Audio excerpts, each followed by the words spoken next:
El jarrón de porcelana que mi abuela me había regalado el día de mi boda se estrelló contra la pared a centímetros de mi cabeza, explotando en 1000 fragmentos que llovieron sobre mis hombros como lágrimas de cristal.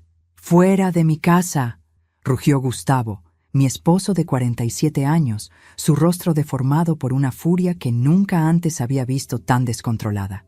«No vales nada sin mí, nada. Todo lo que tienes, todo lo que eres, es por mí». «Que Gustavo, por favor», logré susurrar, mis 69 años sintiendo como 100 en ese momento. «No entiendo por qué». «Cállate», escupió él. Y entonces su madre, doña Hortensia, esa víbora de 82 años que había envenenado mi matrimonio desde el día 1, entró arrastrando una bolsa de basura negra rasgada por varios lados. «Aquí está tu porquería», siseó la anciana, sus ojos pequeños brillando con un odio puro que me heló la sangre. Con un movimiento violento me lanzó la bolsa, golpeó mi pecho y cayó a mis pies, derramando parte de su contenido. «Lárgate de nuestra vida con tu basura. Esta casa, este dinero, esta familia, nada de esto es tuyo. Nunca lo fue». Miré hacia abajo, aturdida, esperando ver ropa o fotografías. Pero lo que vi me dejó completamente sin aliento. Documentos. Papeles viejos y amarillentos que reconocí instantáneamente. La escritura de la finca de mis padres. Los certificados de las acciones que había heredado de mi familia. Las actas notariales de mi herencia completa. Esa fortuna considerable que mi padre había acumulado durante décadas como comerciante de café. Antes de seguir con esta historia, quiero invitarte a algo importante. Si este relato te está atrapando, suscríbete al canal y deja tu like. Eso me muestra que valoras este contenido. Y cuéntame en los comentarios desde qué ciudad nos estás acompañando hoy. Ahora sí, sigamos. ¿Qué?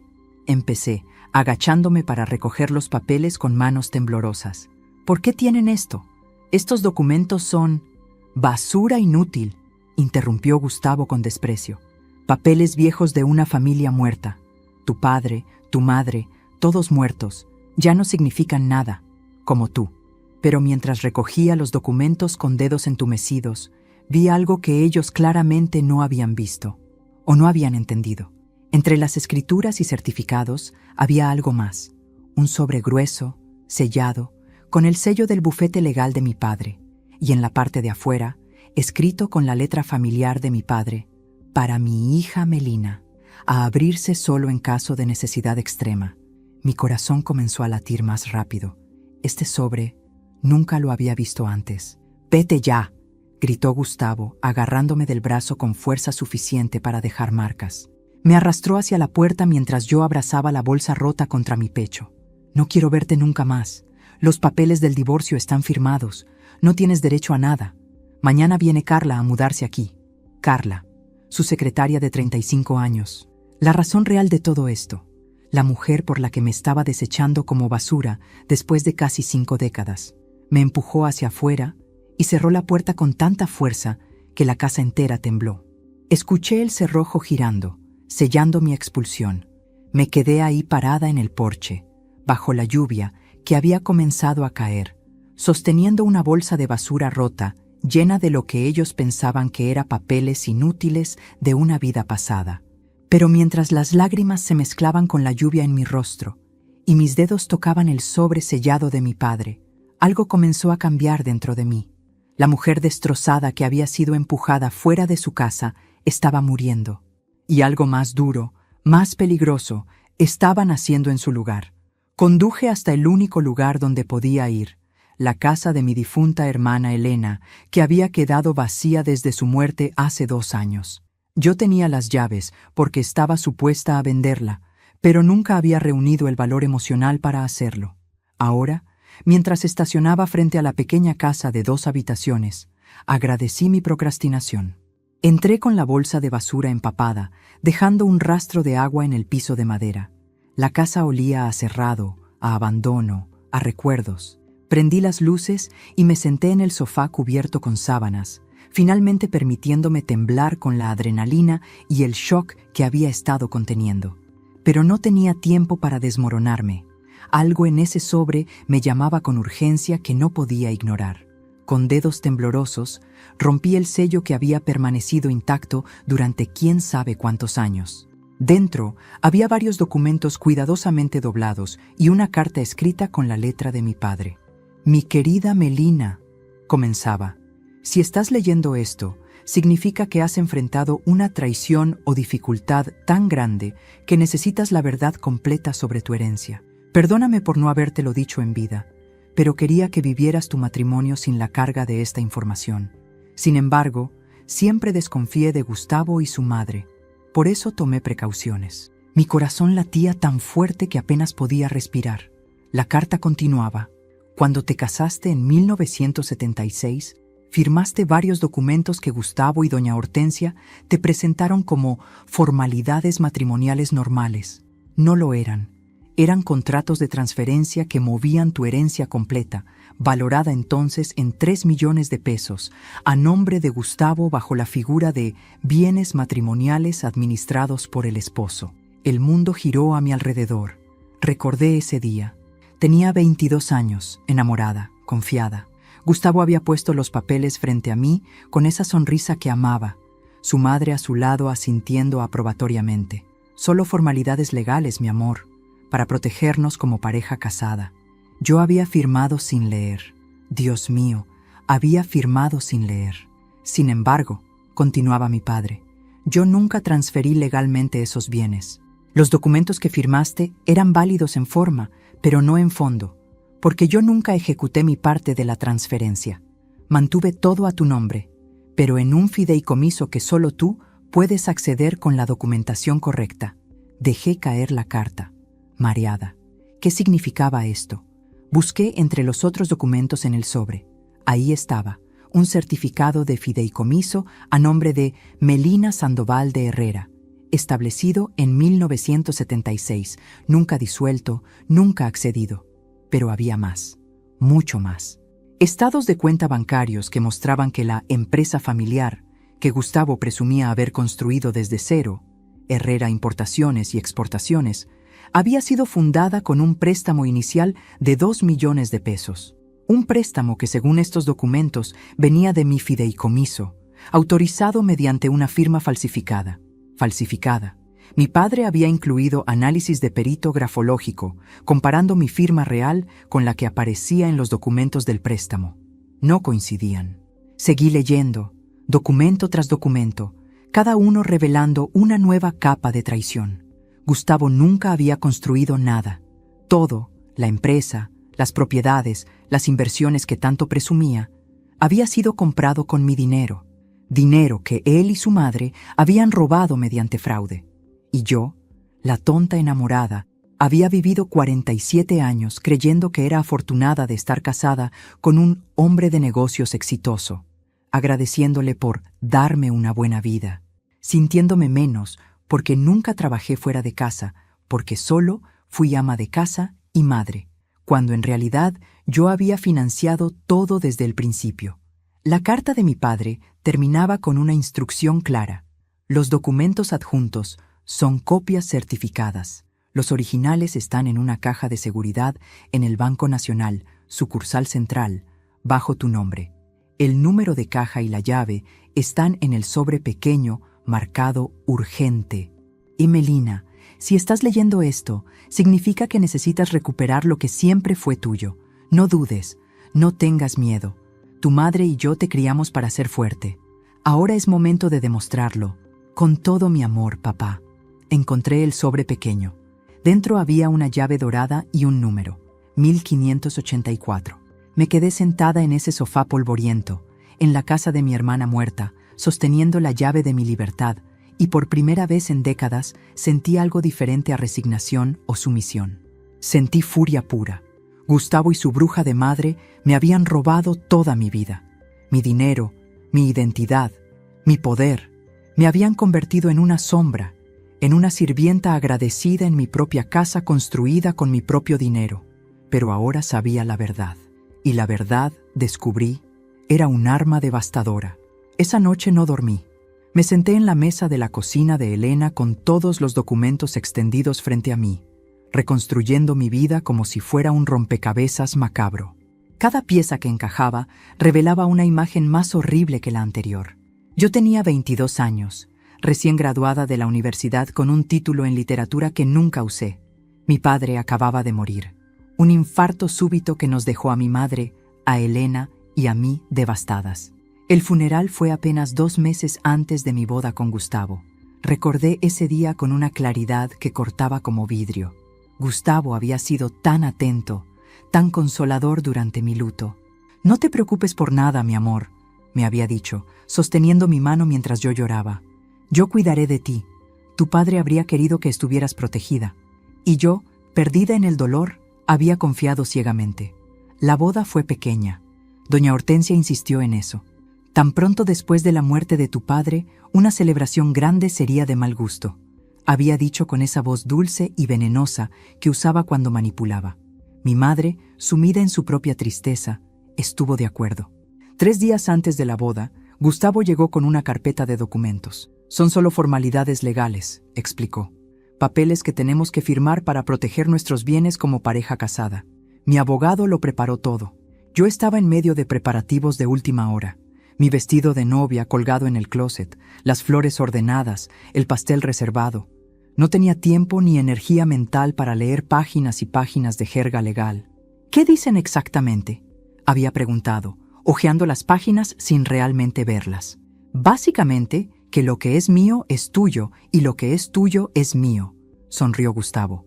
«Unión completa de bienes, estándar en todos los matrimonios». Su madre estaba ahí también, asintiendo. «Es lo normal, hijita. Así protegen su futuro juntos. Cuando tengan hijos, todo estará en orden». Firmé 1, 2, 3, 4 páginas. Mi nombre una y otra vez, Melina Sandoval. Pronto sería Melina Sandoval de Herrera. Lo que no vi, lo que nunca me mostraron, era que esos documentos autorizaban a Gustavo como administrador único de mis bienes heredados. Le daban poder legal para mover, vender, hipotecar o transferir cualquier propiedad que yo poseyera. 2 semanas después de la boda, mi madre murió. El médico dijo que fue su corazón, debilitado por el dolor de perder a mi padre. Yo quedé completamente sola, excepto por mi nueva familia política. Y entonces comenzó el saqueo sistemático de mi herencia. Los documentos frente a mí mostraban la timeline completa. Marzo de 1976, transferencia de 2 millones de pesos de mi fideicomiso a una cuenta empresarial nueva bajo el nombre Herrera Importaciones. Abril de 1976, venta de la finca de café de mi familia por 800,000 pesos, dinero depositado en la misma cuenta empresarial. Mayo de 1976, liquidación de las acciones que mi padre tenía en 3 compañías diferentes, otros 400,000 pesos. En 6 meses habían vaciado completamente mi herencia. Y yo no sabía nada. «Estoy construyendo un negocio», me decía Gustavo cuando preguntaba por qué trabajaba tantas horas. «Para nosotros, para nuestro futuro. Confía en mí». Y confié. Durante 47 años, confié. Tuve a nuestro primer hijo, Sebastián, en 1977. Luego vino Carolina en 1979 y finalmente Andrés en 1982. Me convertí en madre de tiempo completo, en ama de casa perfecta. Cocinaba, limpiaba, criaba a los niños mientras Gustavo trabajaba construyendo su imperio con mi dinero. Doña Hortensia se mudó con nosotros cuando Sebastián tenía 2 años. «Para ayudarte con los niños», explicó Gustavo. Pero su ayuda venía con un precio. Control absoluto sobre cada aspecto de mi vida doméstica. Así no se dobla la ropa. Así no se educa a los niños. Así no se atiende a un esposo. Crítica constante, erosión sistemática de mi confianza, hasta que me convertí en una sombra que pedía permiso para todo. Y Gustavo se convirtió en el gran empresario. El Imperio Herrera, lo llamaban. Oficinas en 3 ciudades, contratos de importación con 12 países, una flota de camiones, bodegas, propiedades, todo construido con mi dinero. En las reuniones sociales, yo era la esposa de Gustavo Herrera. Nunca Melina, solo la esposa. «Qué suerte tienes», me decían otras mujeres. «Un marido tan exitoso, tan proveedor». Y yo sonreía y asentía, sintiéndome menos que nada porque no contribuía financieramente. Cuando en realidad Yo lo había financiado todo desde el primer día.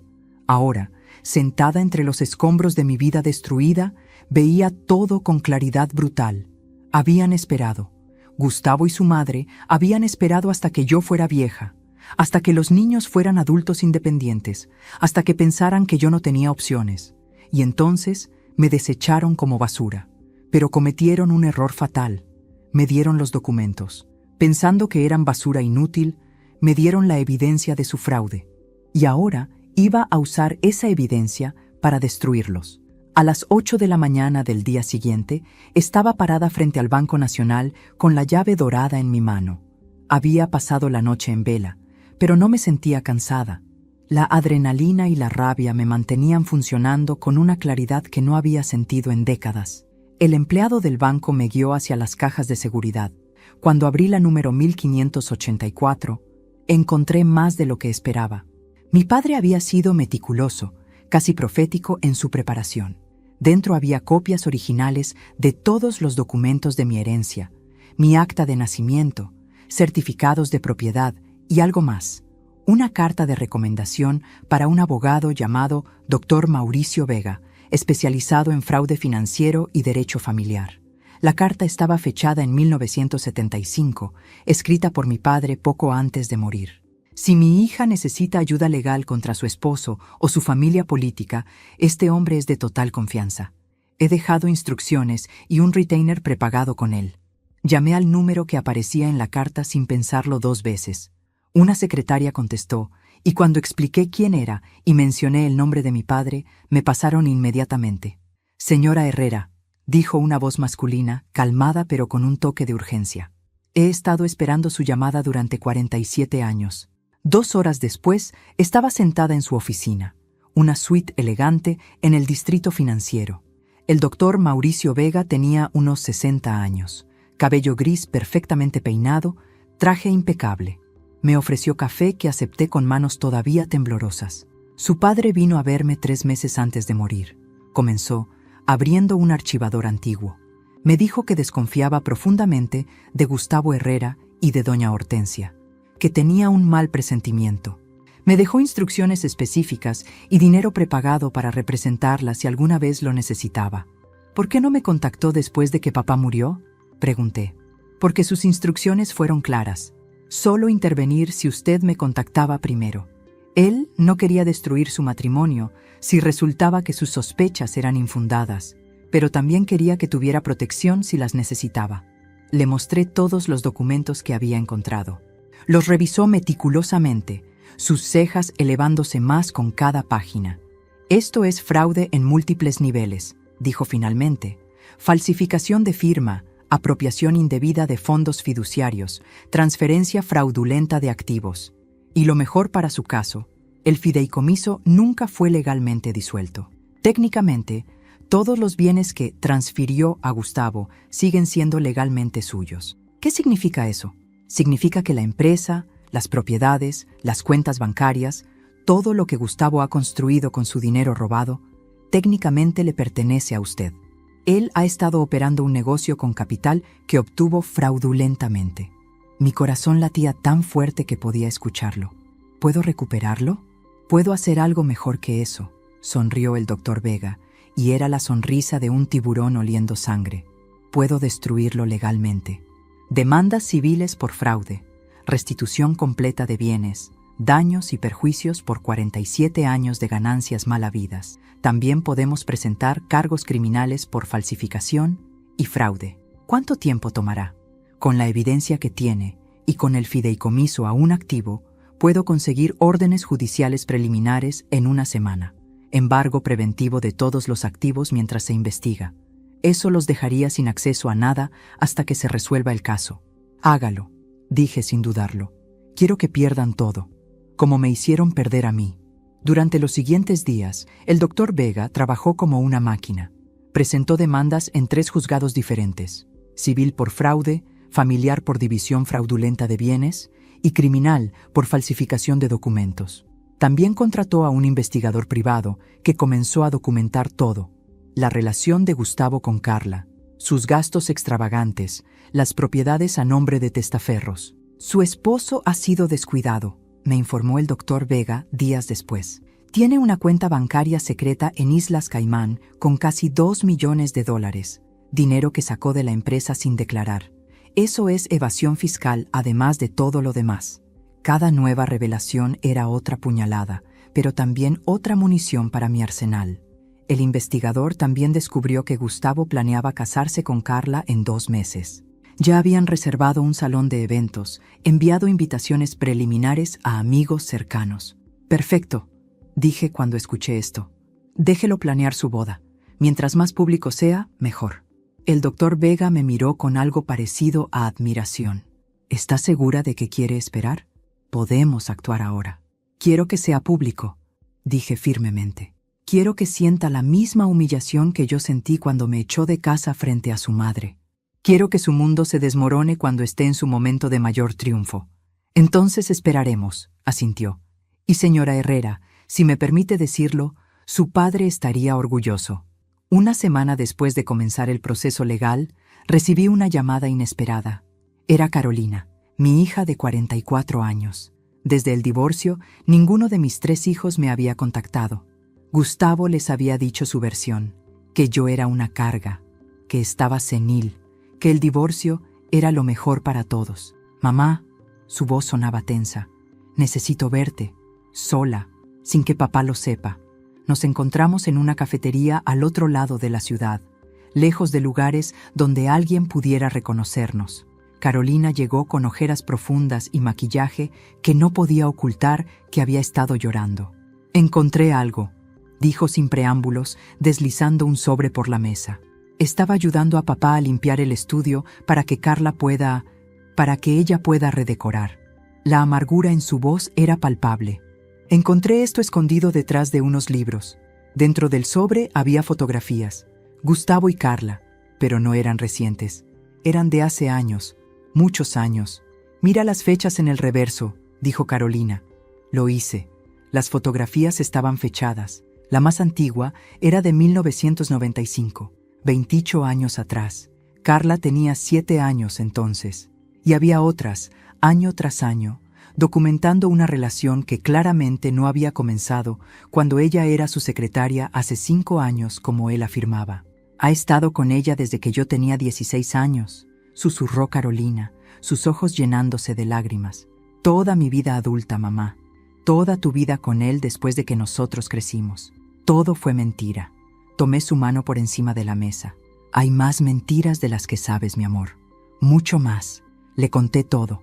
Los documentos, la herencia robada, el fraude.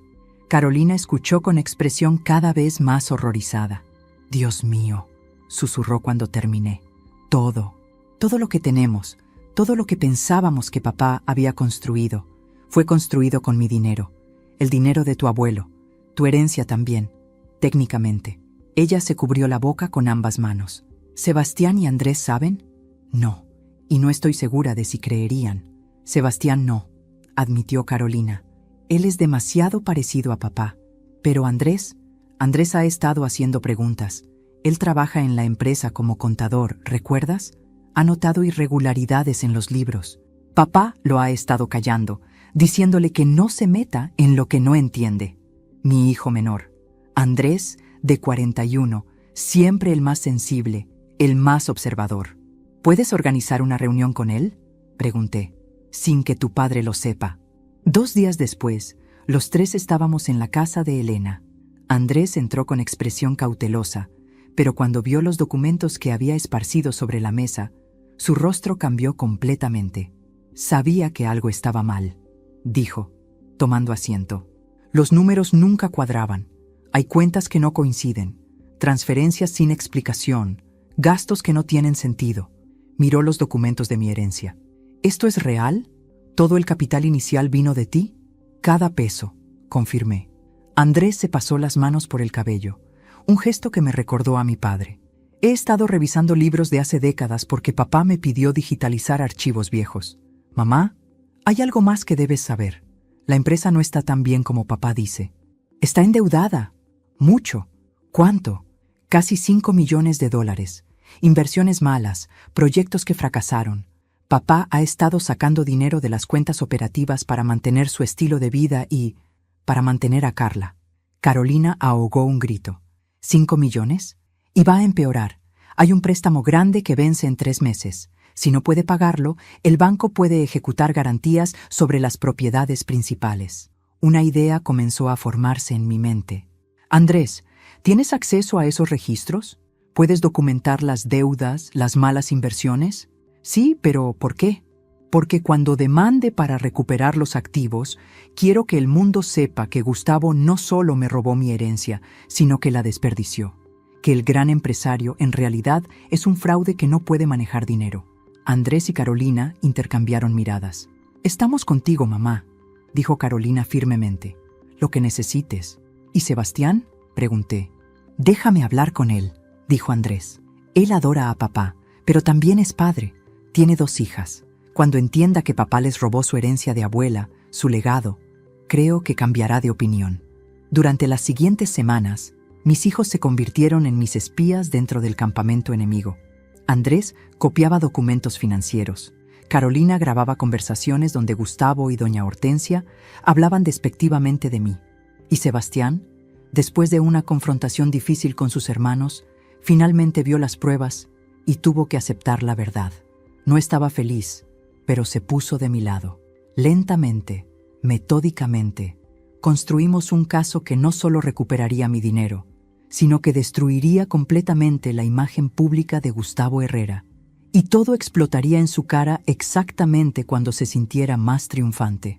La invitación llegó por correo a la casa de Elena 2 semanas antes de la fecha. Un sobre elegante color marfil con letras doradas en relieve. Gustavo Herrera y Carla Mendoza tienen el honor de invitarle a celebrar su compromiso. La fecha, sábado 15 de julio, en el Club Campestre Los Olivos, el lugar más exclusivo de la ciudad. Sonreí mientras leía. Gustavo estaba siendo audaz, casi arrogante. Apenas habían pasado 2 meses desde nuestro divorcio y ya estaba celebrando públicamente su nueva vida. Obviamente la invitación no era para mí. Había sido enviada a la dirección de Elena por error del servicio postal, pero la guardé cuidadosamente. Sería útil. El evento tendrá 200 invitados, me informó el Dr. Vega en nuestra reunión semanal. La élite empresarial de la ciudad, políticos, jueces, irónicamente, varios de los jueces que están revisando sus casos estarán ahí sin saber que el anfitrión está bajo investigación. Perfecto, dije. ¿Cuándo podemos ejecutar las órdenes? Los magistrados firmaron todo ayer. Tengo órdenes de embargo preventivo sobre todas las propiedades registradas a nombre de Herrera Importaciones, congelamiento de cuentas bancarias y orden de comparecencia inmediata para Gustavo y doña Hortensia. Hizo una pausa. También conseguí algo especial, una orden de allanamiento para la casa, basándonos en la evidencia de Andrés sobre documentos ocultos y evasión fiscal. ¿Cuándo? Cuando usted diga. Tengo a oficiales judiciales y agentes del fisco listos para actuar. Solo dígame cuándo quiere que caiga el martillo. Miré la invitación dorada en mis manos. Durante la fiesta de compromiso, que los oficiales lleguen exactamente a las 8 de la noche, cuando estén brindando con champán caro comprado con mi dinero. El doctor Vega sonrió. Será cinematográfico, pero señora Herrera, debe saber que esto va a ser brutal para él, públicamente devastador. Bien, dije sin dudarlo. Él me destruyó públicamente cuando me echó de mi propia casa. Me humilló frente a su madre, frente a los vecinos que vieron cómo me arrastraron afuera. Es momento de que sienta lo mismo. Andrés me trajo más información valiosa días después. Papá está vendiendo acciones de la empresa en secreto. Creo que está tratando de conseguir efectivo rápido para pagar parte de las deudas antes de que alguien se dé cuenta. Pero no es suficiente. Y está escondiendo el dinero en cuentas offshore. ¿Tienes evidencia? Copias de transferencias electrónicas. Todo documentado. Cada nueva pieza de evidencia hacía el caso más fuerte. El doctor Vega estaba casi giddy con la cantidad de cargos que podíamos presentar. Carolina me trajo grabaciones de doña Hortensia hablando con amigas en su club social. Finalmente nos libramos de esa mujer inútil, decía la anciana víbora en las grabaciones. Ahora Gustavo puede vivir su vida con alguien joven y hermosa. Melina era una carga, siempre lo fue. Nunca aportó nada a esta familia. Cada palabra era veneno. pero también evidencia de su desprecio, útil para demostrar el patrón de abuso emocional. El plan estaba perfectamente orquestado. El doctor Vega había coordinado con el fiscal de delitos financieros, quien estaba muy interesado en el caso de evasión fiscal. También había contactado a varios medios de comunicación, no para filtrar información directamente, sino para sugerir que algo grande estaba por suceder en el mundo empresarial local. Cuando ejecutemos las órdenes, los medios estarán ahí, explicó. No por nosotros oficialmente, sino porque huelen sangre en el agua, un empresario prominente siendo arrestado durante su fiesta de compromiso. Es oro mediático. Antes de continuar, quiero saber tu opinión. Escríbeme en los comentarios qué estás sintiendo con esta historia y qué harías tú si estuvieras en mi lugar. No te vayas, porque lo que viene después es aún más intenso. La semana antes de la fiesta, Sebastián me llamó nervioso. Mamá, papá me preguntó si sabía dónde estabas. Dijo que necesita que firmes unos papeles adicionales del divorcio. ¿Qué tipo de papeles? Renuncia a cualquier reclamación futura sobre la empresa o propiedades. Dice que es procedimiento estándar, pero su abogado está presionando mucho. Sonreí fríamente. Dile que no me puede encontrar, que has intentado llamarme pero no contesto. Gustavo estaba preocupado. Probablemente su abogado le había advertido sobre posibles reclamaciones, pero era demasiado tarde. Las demandas ya estaban presentadas, las órdenes ya firmadas. Solo faltaba el gran final. El viernes antes de la fiesta, el doctor Vega me llamó para una reunión final. Última oportunidad para echarse atrás, dijo, aunque sabía la respuesta. No me voy a echar atrás. Entonces mañana a las 8 de la noche, el mundo de Gustavo Herrera se derrumba. ¿Estará usted ahí para verlo? Pensé en eso. ¿Quería estar presente para ver su humillación? Sí, dije finalmente. Estaré ahí. No adentro, pero afuera. Quiero ver su cara cuando salga esposado. Será épico, prometió el doctor Vega. Y lo sería. El sábado 15 de julio amaneció con un cielo despejado y azul, irónico para lo que estaba por suceder. Me desperté temprano en la casa de Elena, sintiéndome extrañamente tranquila. Después de semanas de preparación, el día finalmente había llegado. Carolina vino a verme a media mañana. Mamá, todavía puedes cambiar de opinión. Esto va a ser brutal. Él fue brutal conmigo, respondí simplemente. Y con ustedes, aunque no lo vean completamente todavía. Les robó su herencia legítima. Les mintió durante toda su vida. Ella asintió, aunque vi conflicto en sus ojos. Era su padre, después de todo. 44 años de amor filial no se borraban fácilmente, incluso frente a la evidencia de su fraude. Andrés y yo estaremos en la fiesta, dijo. Papá insistió, Sebastián también, con su familia. Todos tenemos que estar ahí para la gran celebración. El sarcasmo en su voz era palpable. ¿Saben lo que va a pasar? Sabemos el plan general. A las 8 en punto. Pero mamá, ¿realmente vas a estar ahí afuera? ¿No preferirías estar en otro lado cuando suceda? Necesito verlo, dije firmemente. Necesito ver que se hace justicia. A las 6 de la tarde, el doctor Vega me recogió en un auto discreto. Me había vestido con cuidado. Un traje pantalón elegante color azul marino, maquillaje impecable, el cabello peinado profesionalmente. Quería verme poderosa, no como la mujer destrozada que había sido expulsada de su casa 2 meses atrás. Todo está confirmado, me informó el doctor Vega mientras conducíamos hacia el Club Campestre Los Olivos. Los oficiales judiciales llegarán exactamente a las 8. El fiscal de delitos financieros estará con ellos. También habrá agentes del fisco para ejecutar la orden de auditoría inmediata. Y, sonrió ligeramente, 3 cámaras de televisión estarán casualmente estacionadas afuera. Recibieron un tip anónimo sobre algo grande. Llegamos al club a las 7:15. Nos estacionamos en una zona discreta con vista a la entrada principal. Desde ahí podíamos ver todo sin ser vistos. Ya había una fila de autos de lujo llegando, valets corriendo para estacionarlos, invitados elegantemente vestidos entrando al salón principal. Vi llegar a Sebastián con su esposa y mis 2 nietas, las niñas con vestidos de fiesta. Mi corazón se apretó. Las gemelas de 12 años adoraban a su abuelo. Esto las lastimaría. Luego vi a Andrés llegar solo. Se había divorciado hace 2 años. Me saludó discretamente con la mano cuando pasó frente a nuestro auto. Carolina llegó momentos después con su esposo. A las 7:30, una limusina blanca se detuvo en la entrada. Gustavo bajó primero, vestido con un smoking impecable, sonriendo ampliamente. Luego ayudó a Carla a bajar. Ella llevaba un vestido dorado que probablemente costaba más de lo que yo había gastado en ropa en los últimos 10 años. Brillaba como un trofeo, que era exactamente lo que era. Y detrás de ellos, emergiendo de la limusina como una reina oscura, estaba doña Hortensia, vestida de negro completo a pesar de ser una celebración, con un collar de perlas que reconocí. Habían sido de mi madre, prestadas hace años y nunca devueltas. Los vi entrar al club entre aplausos de los invitados que ya estaban adentro. Flashes de cámaras profesionales. Habían contratado fotógrafos para documentar su momento especial. «Oh, qué irónico», murmuré. «Van a tener muchas fotos de esta noche, pero no del tipo que esperan». El doctor Vega revisó su reloj. 15 minutos. Esos 15 minutos se arrastraron como horas. Vi a más invitados llegar. Reconocí a varios.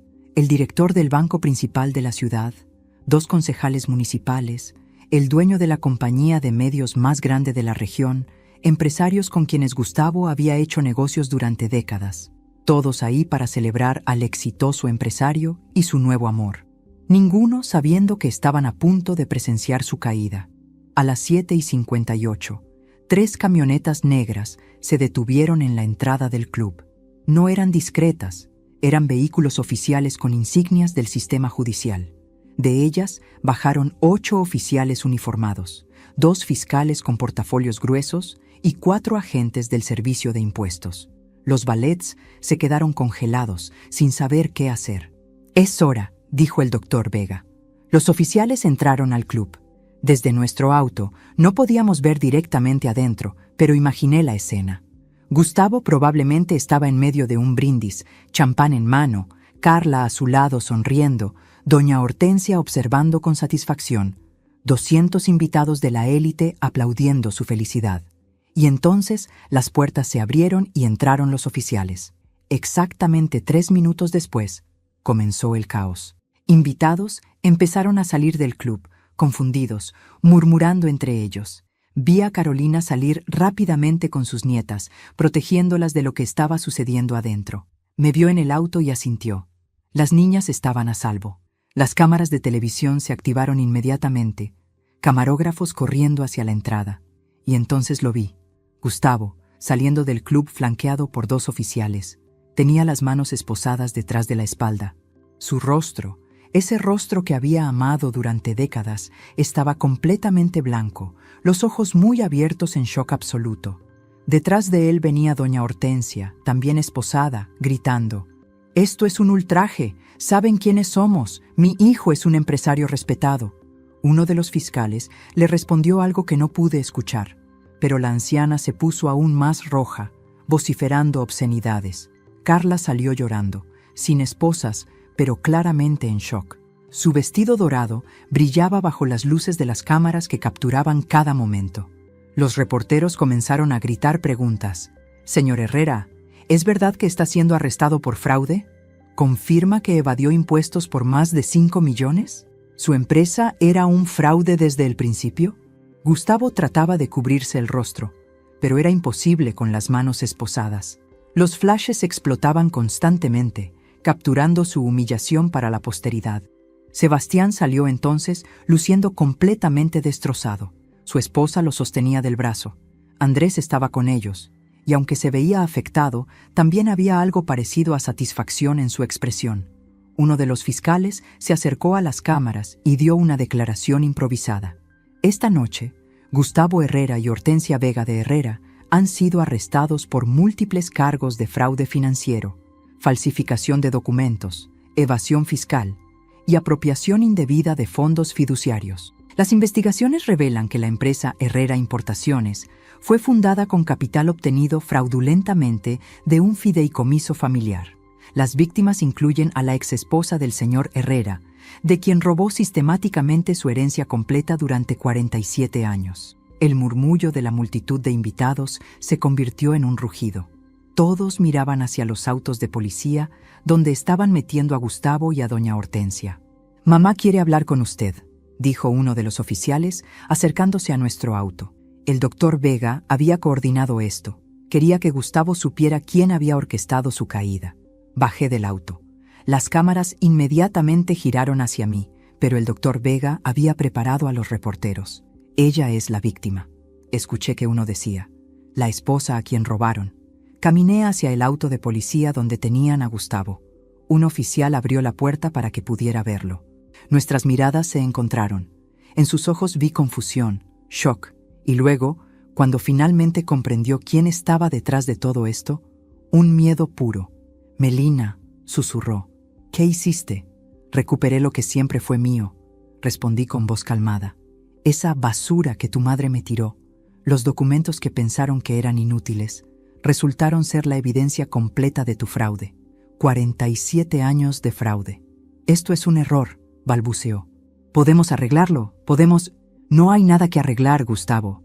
Le robaste a una mujer de 22 años que confiaba en ti, construiste tu imperio con dinero que no era tuyo, y ahora vas a pagar por ello». Doña Hortensia gritó desde el otro auto de policía. «¡Perra ingrata! ¡Te dimos una vida! ¡Te dimos un hogar!». Me acerqué a su auto, mirándola directamente. «Me dieron un hogar que yo pagué, una vida que yo financié, y me trataron como basura en mi propia casa, pero ya no más». Uno de los fiscales se acercó con documentos. «Señora Herrera», o debería decir, señorita Sandoval, ya que el divorcio invalidó el apellido matrimonial, necesitamos que venga a la oficina del fiscal mañana para firmar declaraciones. También, las órdenes de embargo se están ejecutando ahora mismo en la casa y en las oficinas de la empresa». «¿Qué significa eso?», preguntó Gustavo, el pánico claro en su voz. «Significa que todo está congelado», expliqué con satisfacción fría.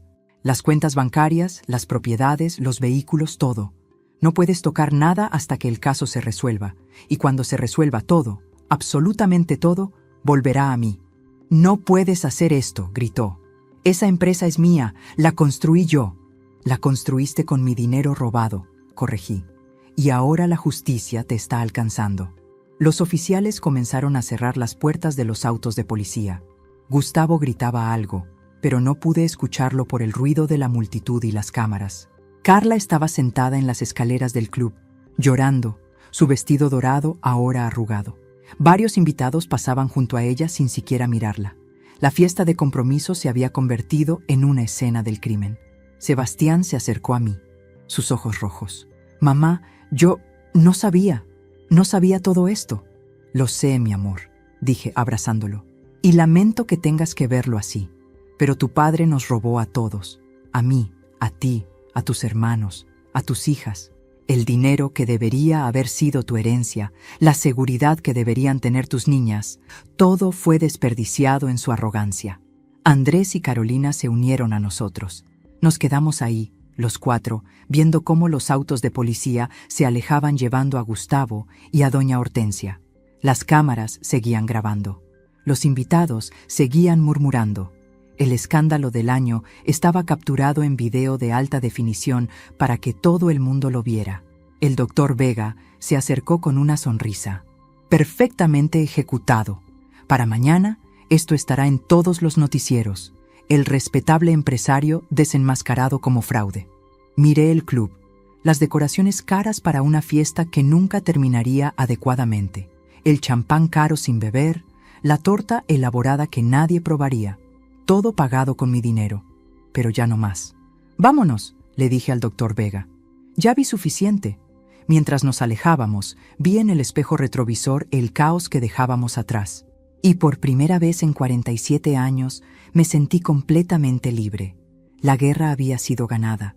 Ahora venía la reconstrucción. Los titulares del domingo fueron exactamente lo que esperaba. Empresario prominente arrestado por fraude masivo. Imperio Herrera construido sobre dinero robado. Esposa víctima de 47 años de estafa recupera su fortuna. Mi rostro estaba en la portada de 3 periódicos diferentes, identificada como Melina Sandoval, víctima y ahora vindicada.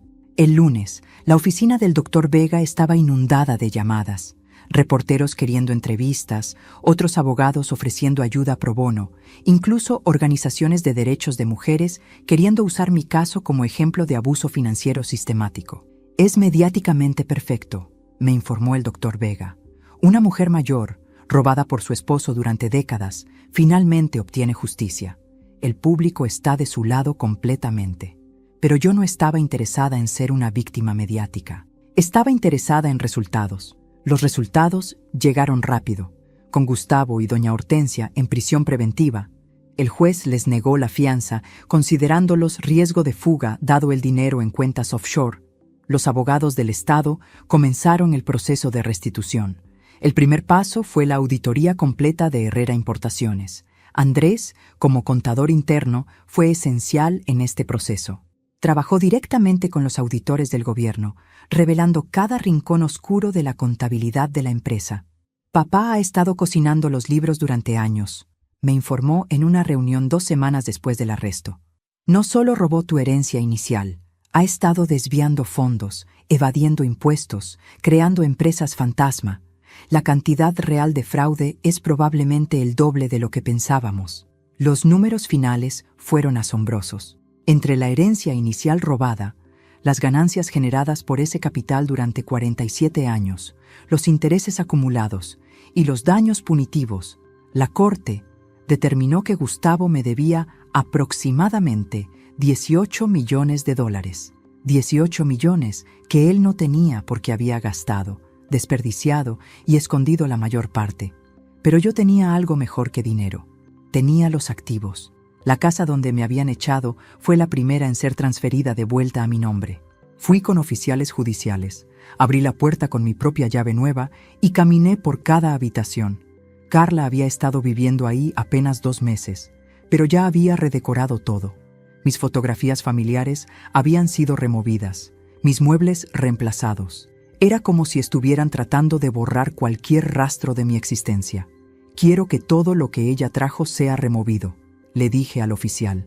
Todo, sus muebles, su ropa, sus decoraciones. Quiero mi casa de vuelta exactamente como era.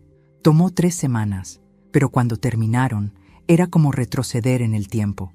Mis fotografías en las paredes, mis muebles en su lugar, mi presencia restaurada en cada rincón. Pero no me mudé de vuelta. Esta casa tenía demasiados recuerdos dolorosos. En cambio, decidí venderla. Se vendió por $3 millones. El mercado inmobiliario había explotado en el vecindario. Usé ese dinero para comprar algo mejor. La empresa fue más complicada. Herrera Importaciones estaba técnicamente en bancarrota con las deudas que Gustavo había acumulado. Pero los activos físicos, las bodegas, los camiones, los contratos de importación, tenían valor significativo. Tienes 2 opciones, explicó el doctor Vega. Liquidar todo y tomar el efectivo, o reestructurar la empresa bajo nueva administración y mantenerla operativa. ¿Cuánto vale si liquido? Aproximadamente 8 millones después de pagar las deudas legítimas. ¿Y si la mantengo operativa? Potencialmente el doble o el triple en 5 años, si la administras correctamente. Pero requiere inversión, tiempo y asumes riesgo. Miré a Andrés, quien estaba en la reunión. ¿Tú la puedes administrar? Él pareció sorprendido. ¿Yo? Conoces el negocio mejor que nadie. Has visto todos los errores que tu padre cometió. ¿Puedes arreglarla? Andrés pensó por un largo momento. Sí, pero necesitaría traer nuevo management, liquidar las divisiones que pierden dinero, renegociar contratos. Sería un trabajo de años. Hazlo, dije. La empresa se llamará Sandoval Importaciones y tú serás el CEO con 30% de participación. Yo mantengo el 70% como inversora silenciosa. Cuando yo muera, se divide equitativamente entre tú, Carolina y Sebastián. Vi lágrimas en los ojos de mi hijo. Mamá, lo mereces. Tú fuiste valiente cuando importaba. Y vas a hacer esto correctamente, sin fraude, sin mentiras, sin atajos. Esa decisión resultó ser brillante. Bajo la administración de Andrés, la empresa se saneó completamente en 18 meses. Liquidó las operaciones corruptas, contrató personal honesto, renegoció deudas. En 3 años, Sandoval Importaciones estaba generando ganancias consistentes. En 5 años valía más de 20 millones. Pero el verdadero triunfo no fue financiero. Fue ver cómo Gustavo caía completamente. El juicio criminal duró 6 meses. La evidencia era abrumadora. 47 años de fraude documentado. Los fiscales presentaron más de 1000 páginas de evidencia. Andrés testificó sobre la contabilidad fraudulenta. Carolina testificó sobre las mentiras familiares. Yo testifiqué sobre la manipulación desde el día de mi boda. Doña Hortensia, enfrentando sus propios cargos como cómplice, intentó hacer un trato. Testificó contra Gustavo, revelando aún más detalles sobre cómo habían planeado robarme desde antes de que mi padre muriera. Cómo habían esperado pacientemente, sabiendo que la herencia vendría, preparando el terreno. Fue idea de ella desde el principio, admitió Gustavo finalmente desde el estrado, tratando de salvar lo que pudiera. Mi madre lo planeó todo. Yo solo seguí adelante. Pero eso no lo salvó. La sentencia llegó en marzo, 8 meses después de su arresto. Gustavo recibió 12 años de prisión por fraude, falsificación y evasión fiscal. Doña Hortensia recibió 8 años a pesar de su cooperación. Ambos serían liberados como ancianos frágiles si sobrevivían sus condenas. Carla, quien no enfrentó cargos criminales pero perdió todo cuando el escándalo explotó, se mudó a otra ciudad. Supe que trabajaba como recepcionista en un hotel pequeño. El destino tiene ironías crueles. Mientras tanto, yo reconstruí mi vida de una manera que nunca había imaginado posible a los 69 años. Con mi fortuna recuperada y expandida, compré una hermosa casa moderna en las afueras de la ciudad. No demasiado grande, pero perfecta para mí. Con un estudio de arte donde finalmente retomé la pintura que había abandonado cuando me casé. Con un jardín donde cultivaba orquídeas. Con espacio para que mis nietos visitaran y se quedaran. Establecí un fideicomiso educativo para las hijas de Sebastián y cualquier nieto futuro. Nadie más en mi familia tendría que depender de un esposo o esposa para seguridad financiera. También me involucré en causas sociales. Doné a organizaciones que ayudaban a mujeres víctimas de abuso financiero. Di charlas en universidades sobre la importancia de la independencia financiera. Mi historia se volvió un caso de estudio en escuelas de derecho sobre fraude matrimonial. A los 72 años, 3 años después de mi expulsión, estaba en la portada de una revista de negocios como la empresaria que renació a los 70. La foto me mostraba en mi oficina. Sí, tenía una oficina ahora, vestida elegantemente, confiada, poderosa. Carolina enmarcó esa portada y la colgó en su casa. Para que mis hijas vean, me dijo, que nunca es tarde para recuperar tu poder. Sebastián, quien había luchado más con la caída de su padre, eventualmente encontró paz. Amaba una ilusión, me dijo un día durante el almuerzo. El padre que pensé que conocía nunca existió realmente, pero la madre que redescubrí, fuerte, valiente, imparable, esa es real. Visité a Gustavo en prisión una vez, 2 años después de su condena. No por él, sino por mí. Necesitaba cerrar ese capítulo completamente. Lo encontré envejecido dramáticamente, el cabello completamente blanco, la postura encorvada. Cuando me vio, comenzó a llorar. Melina, lo siento tanto. Lo sé, dije calmadamente, pero tu arrepentimiento no cambia lo que hiciste. No devuelve los 47 años que me robaste. ¿Puedes perdonarme algún día? Pensé en esa pregunta. No lo sé. Quizás algún día, pero no hoy. Hoy solo vine a decirte que sobreviví, que prosperé, que todo lo que construiste con mi dinero robado ahora es mío legítimamente, y que soy más feliz ahora, a los 72, de lo que fui durante todo nuestro matrimonio. Me levanté para irme. Melina, me llamó. Los niños, tus hijos están bien, tus nietos están bien, están aprendiendo a vivir con la verdad, pero tú ya no eres parte de sus vidas cotidianas. Esa fue tu elección cuando elegiste el fraude sobre la honestidad. No volví a visitarlo.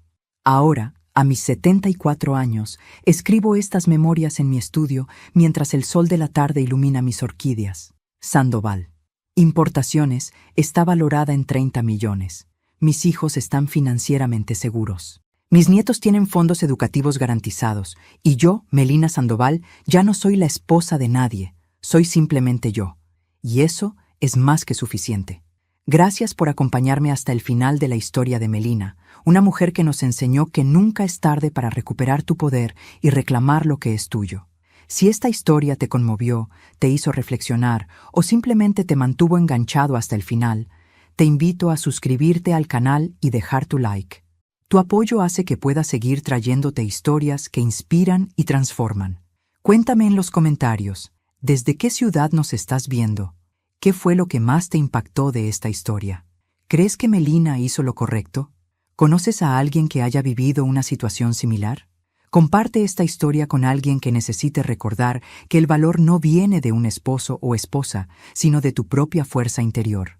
Compártela con alguien que necesite saber que siempre hay tiempo para un nuevo comienzo. Aviso importante: esta historia es completamente ficticia. Todos los personajes, nombres, situaciones, eventos y circunstancias narrados son producto de la imaginación y fueron creados exclusivamente con fines de entretenimiento, reflexión y valor emocional. Esta narrativa no representa hechos reales, personas reales, vivas o fallecidas, ni está basada en acontecimientos verídicos. Cualquier semejanza con situaciones, lugares, empresas o personas reales es pura coincidencia.